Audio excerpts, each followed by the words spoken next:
Kitchen का जो मंत्री, किचन में जो रहता मंत्री, वो किचन को खराब करता। किचन को चलाने वाला मंत्री किचन को गड़बड़ा देता है। इसीलिए चलते चलते जहां लक्ष्मी माता अन्नपूर्णा रहती हैं, वहां कभी बैठ के भोजन नहीं करना चाहिए। भोजन करने की जगह बनाने वाली जगह से थोड़ी अलग रखो।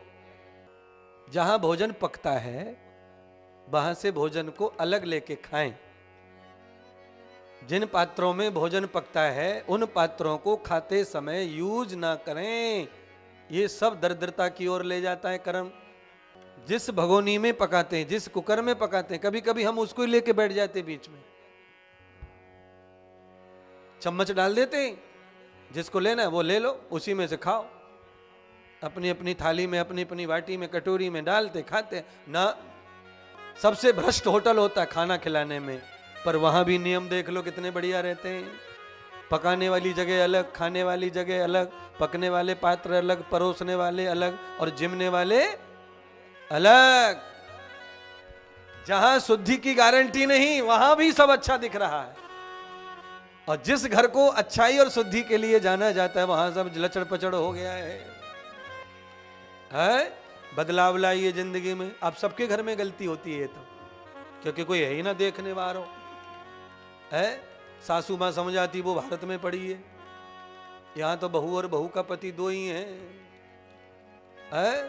तुम्हारा बस चले ना तो तुम तो इतना फ्रीज हो रहे हो इस समय कि तुम तो आधा रोटी खा के आधी को फ्रीज में घुसेड़ सकते हो। इतना तुम्हें तो फ्रीज हो गया है। रोग पैदा करना, उम्र को कम करना अगर नहीं चाहते तो फिर महात्मा जी की बात को मानिए और ऐसी पद्धति घर में लाओ भोजन की। क्यों? आहार शुद्धौ सत्य शुद्धौ, सत्य शुद्धौ ध्रुवो स्मृति। महर्षि पतंजलि योग दर्शन में कहते हैं कि आहार अगर शुद्ध हो गया तो बुद्धि कभी अशुद्ध होने वाली नहीं है। स्मृति, ध्यान, साधना, तपस्या और नए अच्छे से अच्छे विचार बुद्धि में अपने आप पैदा होंगे। उनको फिर कहीं से लाने की जरूरत नहीं है। बुद्धि अंदर है तो विचार भी अंदर ही है, बाहर से नहीं लाना है। पर आपके पास में बुद्धि वो है नहीं, इसीलिए आपको सत्संग लेना ही पड़ेगा, आपको सुनना ही पड़ेगा बाहर से ज्ञान।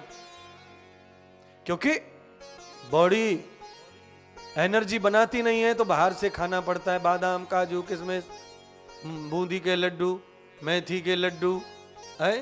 बॉडी जब बनाने बंद कर देती है ऊर्जा, तो फिर हमें दवाई के रूप में भी ताकत को खाना। बस यही समझ लो, ये ऊर्जा जो खा रहे हो कानों के माध्यम से, ये जो ताकत ले रहे हो, ये तुम्हारी बॉडी बनाती तो आपको जरूरत नहीं पड़ती मेरे ज्ञान की। मेरी ऊर्जा जो व्यय हो रही है, आप जो अर्जित कर रहे हो, ये इसलिए, और आप गारंटी से आप ले रहे हो। अगर मेरी ऊर्जा आप नहीं लेते तो आपके चेहरे पर ये खुशी नहीं दिखाई देती।